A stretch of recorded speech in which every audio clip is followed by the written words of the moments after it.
Hey guys, welcome back to another video, and it's 2025 now. Yippee, I guess. I don't know. If you guys have something interesting going on, good for you. Me, nothing's going on at all.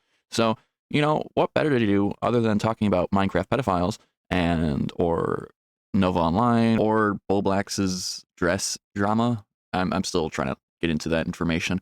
No, today we're gonna be looking at What If Season 3 and that shitfest. Let's just get right into it. In the middle of December, on the 22nd in 2024, they released What If Season 3. Every day after that release date, they had released an episode. Seemed very rushed, if you ask me, like they were just trying to get over and done with. But, that's just me talking. So, basically, they announced this season to be the last season for a while, I guess. They might continue it, hopefully not, but whatever. I mean, they're going to be ruining X-Men 97 from what I know. So, yippee, I guess. We'll be seeing Captain Carter and that shit. Fuck me. Anyways, I'm getting ahead of myself. First episode was What If the Hulk Fought the Mech Avengers? Technically, this title is incorrect. More like What If the Hulk's offsprings had one head and fought the Mech Avengers? But, that's just nitpicking at that point, I guess. Whatever. So the basic summary is Sam Wilson and Bruce Banner get to know each other better. They're more friends, whereas in the main timeline, Captain America and Sam Wilson is friends. So that's the what if kind of scenario in this. So they're friends instead. And Sam Wilson tries to help Bruce Banner. That doesn't go well. And Bruce Banner ends up throwing a whole bunch of radiation at himself again, because that's going to help somehow. And he ends up making a second Hulk, or a Godzilla version ripoff. Sure. And then that makes a whole bunch of other Hulks. And that kind of makes this like whole apocalyptic situation, which then Iron Man makes a whole bunch of mech suits for all the Avengers to fight, and then they lose.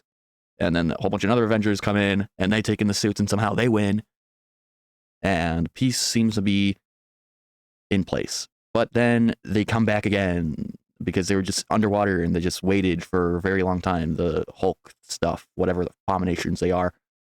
So Sam Wilson tries to get Bruce Banner's help to fight against them, and Bruce Banner's like, nuh-uh. Sam Wilson's like, okay, I don't need you anyways, and they go ahead and fight. The new Avengers fight the abomination-looking Hulks, and they're losing this time around. The new Avengers are losing, and Bruce Banner comes around with airplane and drops himself in a nuclear bombish kind of thing, and makes himself into a Godzilla Hulk instead of splitting up again, because that's a rational pattern, I guess, and fights the Hulks.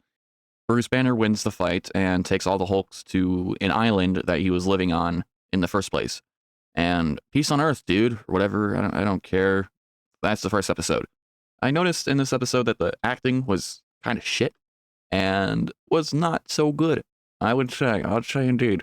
A lot of the characters there felt like if you replaced them, it would make a difference, because they were just there to talk or make witty banter, which any of the Avengers could do. So that's about it. The whole concept to me was kind of too, because it just felt like a Power Rangers episode or Voltron, and they just didn't execute it very well, in my opinion. And this would have been served better as like a World War Hulk situation. Like, what if World War Hulk had gone onto planet Earth during Civil War or something? I don't know. Fuck it. I don't care. Next episode. Next episode is What If Agatha Went to Hollywood? More like What If Agatha figured out the Celestials? Because that's what it's all about. Her figuring out the Celestials and trying to draw their power to have it herself. That's basically it. And it's not good. It's not good. I'd say this is probably worse than the first episode. Basically, Agatha takes the power of Celestial, fights another Celestial, and then almost wants to take over the world, but then doesn't, because one of the Eternals is like, no, bro, it's not in your heart. You love Hollywood. Come on, stay in Hollywood. Be an actor still. Actress. And she fucking does it. Like, as like a powerful Celestial, she's like, fuck it. I want to still be in Hollywood. Sure, dude. Whatever. Episode 3, motherfucker. What if the Red Guardian stopped the Winter Soldier? Now that I'm thinking about it more and more, I feel like this episode is worse than the first and second. It's like the more I'm trying to remember these, it's just it gets worse and worse. This one's basically, it says, as the title said, this at the beginning, the Red Guardian stops the Winter Soldier because I guess he wants the fame of taking the stuff, or he wants to do more missions, whatever. He's basically stopping his own team from doing what they want. It's stupid. And if the Red Guardian's this retarded in the Thunderbolts show, the movie, I'm not going to enjoy it one bit. I'm just going to say it. So if you remember in Civil War, I'll just give a quick recap. Winter Soldier went ahead and attacked Tony Stark's parents to get super soldier serums that they had and killed them. And he ends up taking it to the base and makes super soldiers, whatever. Now, instead of that happening, the Red Guardian's like, no, bro, I want to do this myself, and I want to do this mission too, and fights them, and doesn't want to kill people because I guess they need to come to the realization of their brainwashingness or whatever. I don't know. It tries to be funny when it's not. It's really bad. They try to make the Winter Soldier this kind of wisecracking guy as well, and make jokes or do weird shit that the Winter Soldier just want to do, and he acts stupid. But yet the Winter Soldier isn't stupid. He's a calculated soldier. He's a one-man army half the time. So it's just, what? What the fuck is this? And they even call him stupid in the show, and it's just like a total disservice to the Winter Soldier character. The Winter Soldier character is not the same as Bucky. Those are two different entities at that point. I don't think they understand that in this episode one bit. The mission ends up failing, them trying to retrieve the super serum, and Winter Soldier ends up going into brainwashing again, and Red Guardian ends up going into hiding in America, and joins the fucking Avengers. Whatever, man. Fine. Episode 4. What if Howard the Duck got hitched? In this episode, Howard the Duck gets freaky with Darcy Lewis, one of the side characters from the Thor movie, if you remember. I don't even want to know how, but they made a child, and this child ends up being this like cosmic kind of character. Not cosmic, but, you know, very powerful character, let's say. And that's kind of the whole episode of them trying to keep their baby away from other people trying to abuse her powers. Yeah, that's about it.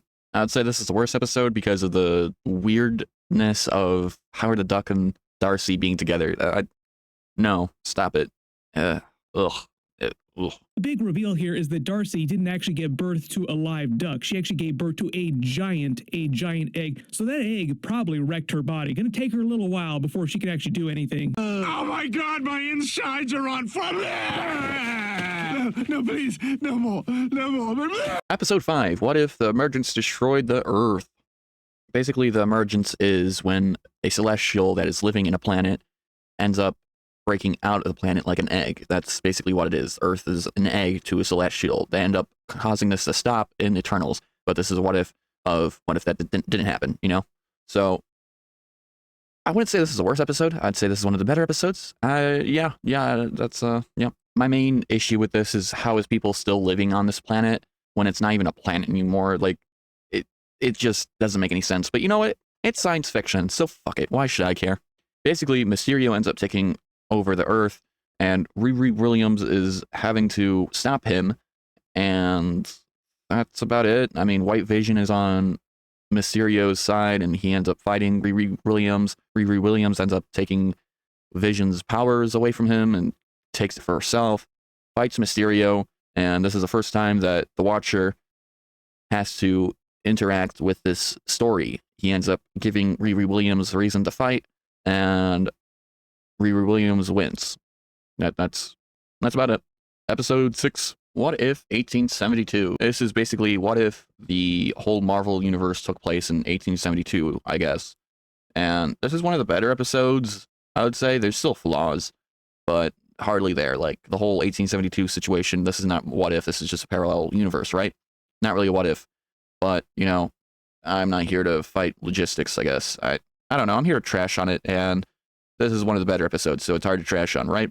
Basically, Western version of Marvel Universe, but main starring Shang-Chi and Hawkeye, Kate Bishop. And they fight American train group that's run by the Hood, which is a comic character that ends up being Shang-Chi's sister. Shang-Chi and Hawkeye wins, and they have a little hint at Iron Fist. That's about it. Yeah, that's about it.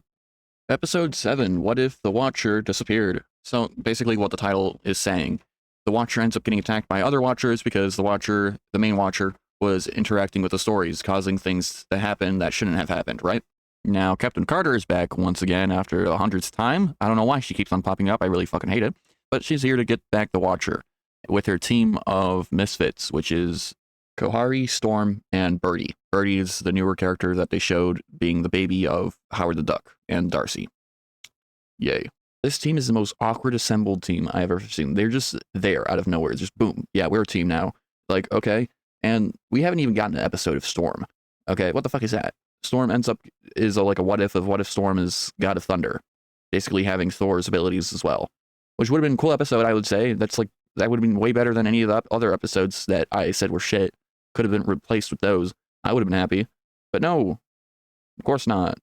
The team ends up trying to go to the 5th dimension, which is where the Watchers are, and they try multiple different ways. That doesn't work until they think of going to Infinity Ultron, which was a what if Ultron won in prior seasons ago. And they end up going, well, Peggy Carter ends up just going, and she ends up getting attacked by a Watcher and then gets sent to the 5th dimension by herself and imprisoned with the main Watcher. And Peggy Carter's team ends up going to the what if of Ultron and getting him to get them to the 5th dimension, which is where this episode ends and then leads up to episode 8. What if? Okay, all right, yep, that interesting title, friend. So basically, everyone goes through the 5th dimension with Ultron, and we actually get to see the main Watcher's past and how he became a Watcher, and you know, he had trained for it and everything. Like, this was a process, which will come up later because I'm gonna shit on it later. Anyways, they start fighting the Watchers that are attacking the good Watcher, and Ultron sacrifices himself so everyone else can escape. Everyone escapes to this dimension where it's in between dimensions. I don't fucking know. This is a new concept. Kind of felt like it was pulled out of their asses, but you know, it is what it is, I guess. So they did that, and then they're attacked again. They were thinking about going to Doctor Strange world or timeline where he's conquering everything. He's like a celestial being, but they end up getting attacked once more before they can get there. And the Watcher, the good Watcher anyways, goes ahead and makes everyone else, all the regular people like Storm and Captain Carter, into fucking Watchers by just saying, I accept. That's all they had to say was, I accept, and they're Watchers. I don't know. It's how do I describe this in the nicest way? Stupid as fuck? Yeah, that's the nicest way I could put it. It's just, you know, you're this like 5th dimensional being, and all you have to do is say, I accept. Even though these people had to have training in order to do this, all you have to do is say, I accept, and boom, Watcher powers. Fuck it. So they start duking it out. You know, the older Watchers are getting beaten the shit out of them, even though they've had these powers for longer and whatnot. But no, the new Watchers, they know what they're doing, right? So the old Watchers have to do this thing. They end up merging together, I guess, to become this, like, I guess, destroyer of all timelines of this particular. So, like, basically, they'll wipe you out of all existing timelines. So they were doing that to all the characters, basically overkilling them. It's so stupid when they could have just killed them in general, but, you know, whatever. I mean, somehow Captain Carter ends up resisting this and goes ahead and smites the fuck out of these 3 Watchers and sacrifices herself in doing so. How she did this? No idea. You know, I don't care. I'm just trying to get this over with. And so everyone else is kind of like, oh no, when? And so they have a little memorial for her. They don't know if she's actually dead, which leads to my main concern. I'll explain later, but yeah, there is a big concern with that, if she's actually dead or not. My hopes is that she is dead. We don't need any more fucking Captain Carter. I love it. The actress is okay. Like, she's a good actress. I just don't like what they did with the character. They were overused, and yeah, no, thank you.